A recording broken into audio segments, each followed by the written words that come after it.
Демографиялық жағдай белгілі бір елде немесе аймақта белгілі бір уақыт аралығында жүріп жатқан халыққа қатысты үдерістердің жиынтығы.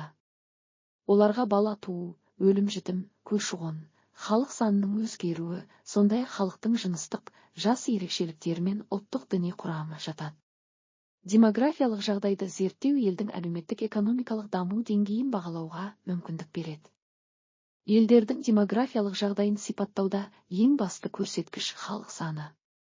Халық саны елдің еңбек ресурстарының көлемін, тұтыну деңгейін және әлеуметтік инфрақұрылымға түсетін жүктемені анықтайды. Халық саны көп елдерде жұмыс күші мол болса, халық саны аз елдерде еңбек ресурстары тапшылығы байқалуы мүмкін. Туу коэффициенті белгілі бір жыл ішінде әрбір 1000 тұрғынға шаққанда дүниеге келген балалар санын көрсетеді. Туу деңгейі жоғары елдерде халықтың ұдайы өсуі қарқынды жүреді. Ал туу көрсеткіші төмен елдерде халықтың қартаюы күшейіп, демографиялық дағдарыс қаупі туындайды.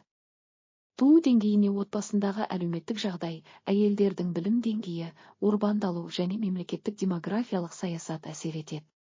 Өлім коэффициенті бір жыл ішінде 1000 тұрғынға шаққанда қайтыс болған адамдар санын көрсететін көрсеткіш. Өлім-жітім деңгейі медициналық қызметтің сапасына, экологиялық жағдайға, өмір сүру деңгейіне және халықтың жас құрылымына байланысты.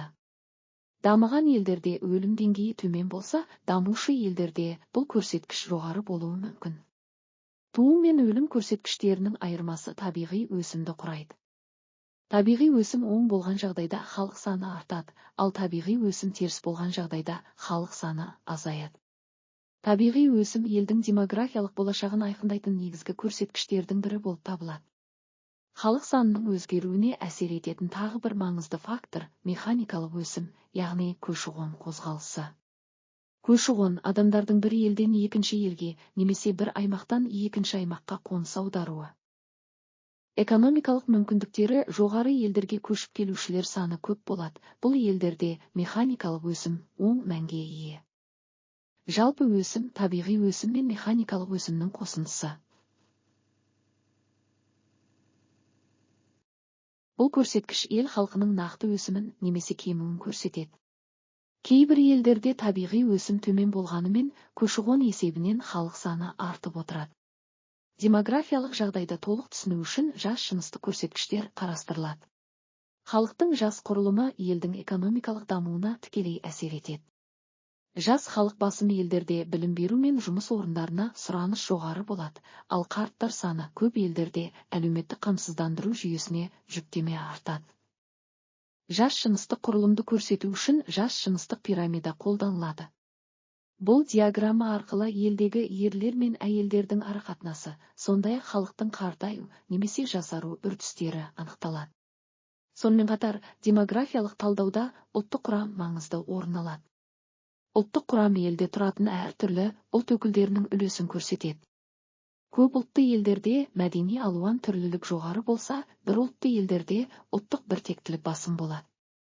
Діни құрамда елдің демографиялық және әлеуметтік ерекшеліктерін сипаттайды.